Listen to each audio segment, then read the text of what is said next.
সময়টা ছিল বর্ষাকাল। বেশ কিছুদিন ধরেই মুষলধারে বর্ষা হচ্ছে। বর্ষার মনে হচ্ছে থামতে ইচ্ছে করছে না। চারিদিকে পানিতে টুকরি করছে, মনে হচ্ছে সব কিছু তলিয়ে যাবে।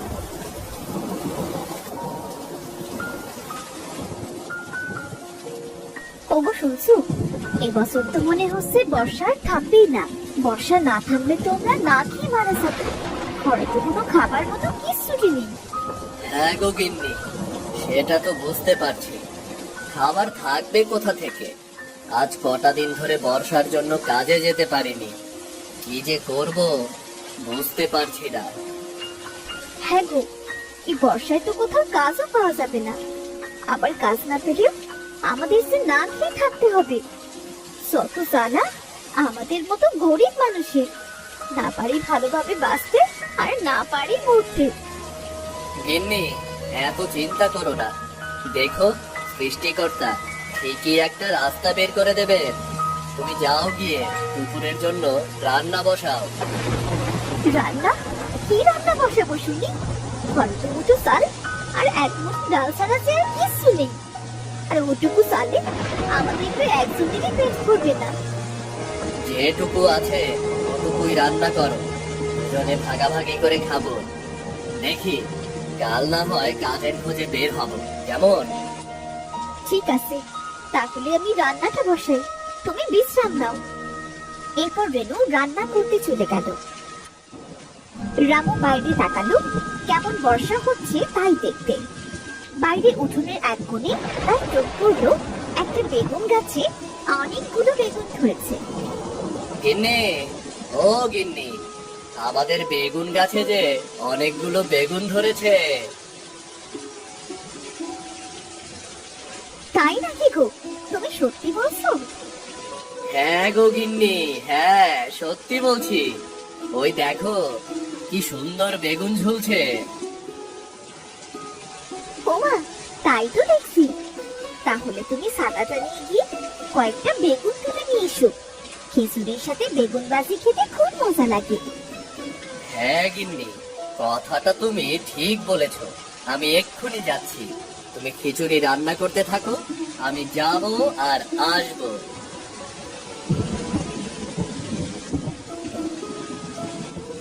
এরপর রামু বেগুন গাছ থেকে কটা বেগুন তুলে নিয়ে এলো।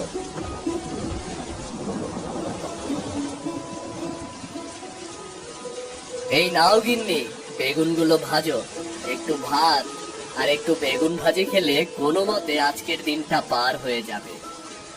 হ্যাঁ গো, তুমি হাত মুখ ধুয়ে বসো, আমি তোমার খাবার নিয়ে আসছি। রেনুর খিচুড়ির সুঘ্রাণ চারিদিকে ছড়িয়ে পড়লো। রেনুদের বেগুন ফুলের মধ্যে ছিল একটা ছোট্ট পরী। তার নাকেও সেই ঘ্রাণ পৌঁছে গেল। আহ, কি সুন্দর ঘ্রাণ! ঘ্রাণে তো আমার মনটা ভরে যাচ্ছে। কে রান্না করছে? আমাকে খুঁজে সেই ঘ্রাণের কাছে পৌঁছতেই হবে। পরী আর থাকতে পারলো না। পরী আর থাকতে পারলো না। সে ফুল থেকে বের হয়ে উড়তে শুরু করলো। বাইরে মুষলধারে বৃষ্টি। বৃষ্টির বড় বড় ফোঁটা পড়ে ডানার ওপর পড়লো। তখনই ছোট্ট পরীর ডানা দুটো ছিঁড়ে, বাঁচাও, কেউ আমায় বাঁচাও, আমি যে মরে গেলাম। ওগো, কেউ যেন চিৎকার করলো মনে হয়। কেউ মনে হয় কাঁদছে। হ্যাঁ, তাই তো মনে হচ্ছে। তুমি বসো, আমি বাইরে গিয়ে দেখি কেউ বাইরে আছে নাকি। রামু বাইরে গিয়ে দেখলো ছোট্ট ফুটফুটে একটা সুন্দর মেয়ে কাদার মধ্যে পড়ে আছে। বাহ, কি সুন্দর মেয়ে! সৃষ্টিকর্তার সৃষ্টি সত্যি সুন্দর। এ তো দেখছি কেঁদেই চলছে, মনে হচ্ছে খুব চোট পেয়েছে। রামু ছোট্ট পরীকে নিয়ে ঘরে এলো। গিন্নি, ও গিন্নি, তাড়াতাড়ি এদিকে এসো। দেখো, মেয়েটা কেঁদেই চলছে। ওমা, এই বাচ্চাটাকে তুমি কোথায় পেলে? কত সুন্দর দেখতে! বাইরে কাদার ভেতর পড়েছিল। তুমি যাও, তাড়াতাড়ি একটা গামছা নিয়ে এসো, ভিজে গায়ে থাকলে ওর ঠান্ডা লেগে যাবে। হ্যাঁ গো, যাচ্ছি, এখনই নিয়ে আসছি।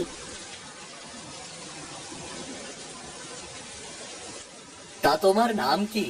তুমি আমাদের বাড়িতে কিভাবে আসলে? আর তোমার বাড়ি বা কোথায়? এই কথা শুনে ফুলপরির তার পরিমায়ের কথা মনে পড়লো।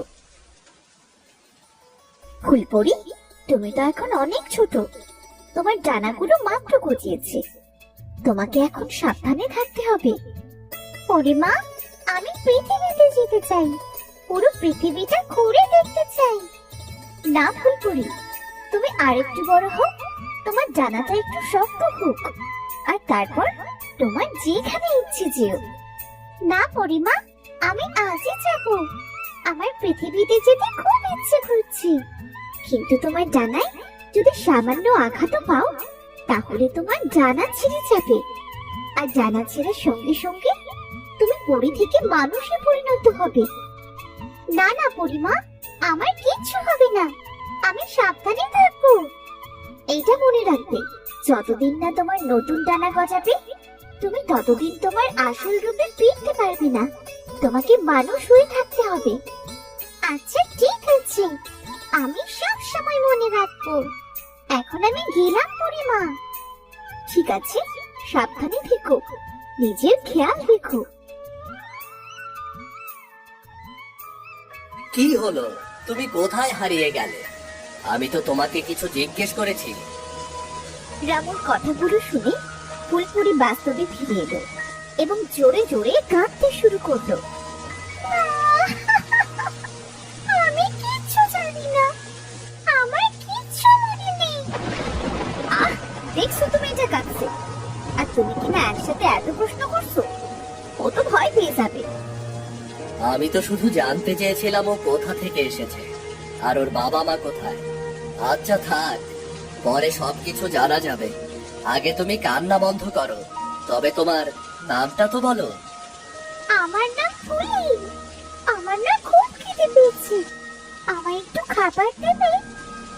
তুমি এখানে বসো, আমি তোমার জন্য খাবার নিয়ে আসছি। ওগো, এইদিকে এসো একবার। পরিমা বলেছিলেন মানুষ খুব খারাপ হয়, কিন্তু এরা আমার কোনো ক্ষতি করবে না তো? কি গো, আমাকে আবার ডাকলে কেন? কি হয়েছে? ওগো, ঘরে তো এই অল্প খাবারটুকুই আছে, তুমি আর আমিও তো না খাওয়া, এই খাবারটুকু মেয়েটাকে দিলে আমাদের তো না খেয়ে থাকতে হবে। ও আমাদের কুটুম, সৃষ্টিকর্তা যখন আমাদের ওপর খুশি হন তখনই আমাদের বাড়িতে কুটুম পাঠান। তুমি খাবারগুলো সব ফুলিকে দিয়ে দাও, আর আমি দেখি কোনো কাজের সন্ধান পাই কিনা। রেনু খাবার নিয়ে ফুলপুরিকে দেবার সাথে সাথে ফুলপুরি খাওয়া শুরু করলো, কিন্তু এত অল্প খাবার খেয়ে তার পেট ভরলো না। আমায় আরেকটু খাবার দেবে, আমার খুব খিদে পেয়েছে। আর তো খাবার নেই, যেটুকু ছিল তার সবটাই তোমায় দিয়েছি। আমাদের ঘরে চালও নেই, সে তোমায় রান্না করে দেব। তুমি চিন্তা করো না, আমি বাইরে যাচ্ছি কাজের সন্ধানে। কাজ পেলে আমি বাজার থেকে সবকিছু কিনে নিয়ে আসবো। তো বাইরে তো খুব বৃষ্টি হচ্ছে, এই বৃষ্টিতে বাইরে গেলে তো তোমার শরীর খারাপ করবে। ও, তোমাকে চিন্তা করতে হবে না, আমরা গরিব মানুষ, আমাদের সব অভ্যাস আছে। গিন্নি, আমি তাহলে গেলাম, তোমরা সাবধানে থেকো। ওগো, ছাতাটা নিয়ে যাও। শোনো, এই বৃষ্টিতে একটু সাবধানে যেও, তাড়াতাড়ি বাড়ি ফিরে এসো কিন্তু। সৃষ্টিকর্তা, তুমি আমার স্বামীকে দেখো, ওর যেন কোনো বিপদ আপদ না হয়। এরপর রামু কাজের সন্ধানে বের হলো, কিন্তু এই তুমুল বৃষ্টির মধ্যে সে কোথাও কাজ খুঁজে পেল না। সে অনেক জায়গায় কাজ খুঁজতে লাগলো।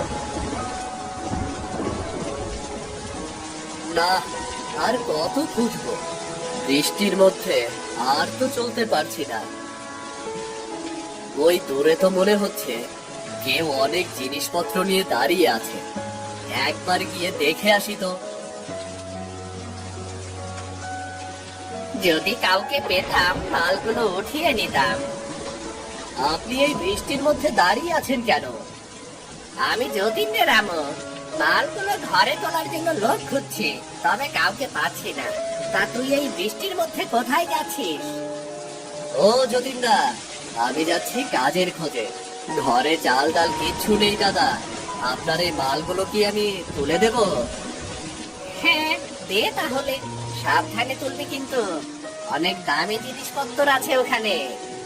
ঠিক আছে দাদা, আপনি চিন্তা করবেন না, আমি সাবধানেই তুলবো। রামু সমস্ত জিনিসপত্রগুলো সাবধানে যতীনের ঘরে পৌঁছে দিল। যতীনদা, আমার সব মালগুলো তোলা হয়ে গেছে। খুব বড় উপকার করলি রে রামু, এই নে 500 টাকা। দাদা, এত টাকা? তুই আমার যে উপকার করলি তার কাছে তো 500 টাকা কিছুই না। তুই না আসলে আমার দামি দামি জিনিসপত্রগুলো সব নষ্ট হয়ে যেত রে। আপনাকে অনেক অনেক ধন্যবাদ, আপনি যে আমার কত বড় উপকার করলেন। আমি তাহলে আসি দাদা। আচ্ছা আচ্ছা, আয় তাহলে। আজ টাকা দিয়ে বাড়ির জন্য সব কিছু কিনবো, গিন্নি দেখলে খুব খুশি হবে। রামু টাকা নিয়ে খুশি মনে বাজারে গেল। হায় সৃষ্টিকর্তা, লোকটা সে কখন বেরিয়েছে, কিন্তু এখনো আসছে না কেন? লোকটার কোনো বিপদ আপদ হলো না তো? রামু ঘরের জন্য প্রয়োজনীয় জিনিস ও সাথে করে বড় একটা মাছ কিনলো। সে খুশি মনে বাড়ি ফিরে তার স্ত্রীকে ডাকতে লাগলো। গিন্নি, ও গিন্নি, তাড়াতাড়ি বাইরে আসো, বাজারগুলো দাও তাড়াতাড়ি, বৃষ্টিতে একেবারে কাক ভেজা হয়ে গেছি। ওগো, তুমি এসেছো? আমি সেই কখন থেকে তোমার পথ চেয়ে বসে আছি। আমি তো ভয় পেয়ে গিয়েছিলাম, তোমার আবার কোনো বিপদ আপদ হলো না তো?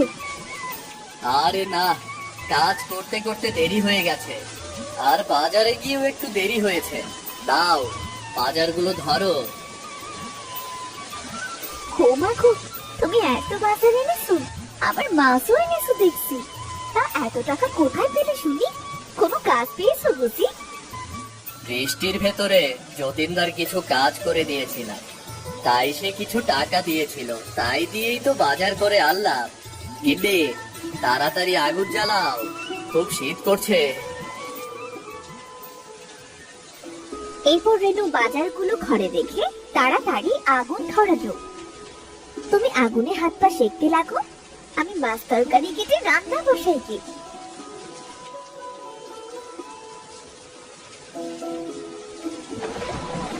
রেনু রান্না শেষে সেদিন তারা তিনজন মিলে পেট ভরে খাবার খেল।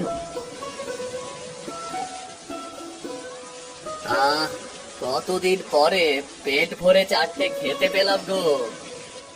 সত্যি খাবারটা খুব সুস্বাদু ছিল, আমার খুব ভালো লেগেছে। ফুলি, অনেক তো রাত হলো, তুই গিয়ে ঘুমিয়ে পড়, আমরা এখানে ঘুমাচ্ছি। রাতে কিছু দরকার হলে আমাকে ডেকো। আচ্ছা ঠিক আছে।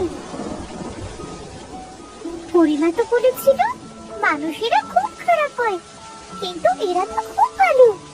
কত কষ্ট করে আমায় পেট ভরে খাওয়াচ্ছে, কত যত্ন করছে।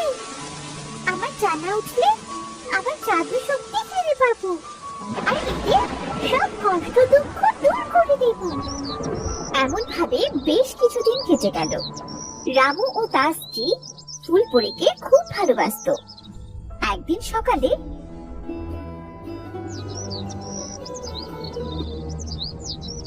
রেনু ফুলপরীকে ডাকতে গিয়ে ভীষণ ভাবে চমকে উঠল। কি গো গিন্নি, কি হলো তোমার? এমন জোরে চিৎকার করে উঠলে কেন? ওগো, ওগো দেখে যাও, আমাদের ফুলির জায়গায় কে শুয়ে আছে। রেনুর চিৎকারে ফুলপরীর ঘুম ভেঙে গেল। ভয় পেও না, আমি পড়ি। আমি এতদিন তোমাদের বাড়িতে মানুষ রূপে ছিলাম। পড়ি? হে কি বলছে গো, ও নাকি পড়ি? তুমি কিভাবে তাহলে আমাদের বাড়িতে আসলে পড়ি? তোমার বাবা মা কোথায়? পড়ি তখন তাদের সাথে সব কথা খুলে বলল। এতদিন তো শুধু মানুষের মুখেই পরীর কথা শুনেছি, আজ নিজের চোখে দেখার সৌভাগ্য হলো। আমি তোমাদের উপর খুব খুশি হয়েছি, তোমরা খুব ভালো মানুষ। আজ থেকে তোমাদের কোনো কষ্ট থাকবে না। এরপর পরি তার জাদু দিয়ে রেণুদের বেগুন গাছটা বড় করে দিল, আর গাছে অনেক বেগুনে ভরে দিল। তোমাদের এই গাছের বেগুন কখনো ফুরবে না। এই বেগুন বিক্রি করে তোমরা তোমাদের সব দুঃখ কষ্ট দূর করতে পারবে। আর যদি কখনো বিপদে পড়ো, আমায় স্মরণ করবে, তখন চলে আসবো আমি। তোমাকে অনেক অনেক ধন্যবাদ ফুলপরি, তুমি আমাদের বড় উপকার করলে। এরপর পরি তাদের দেশে চলে গেল। রামু ও রেনু প্রতিদিন বাজারে বেগুন বিক্রি করতে লাগলো, আর আস্তে আস্তে তাদের সব দুঃখ কষ্ট দূর হয়ে গেল।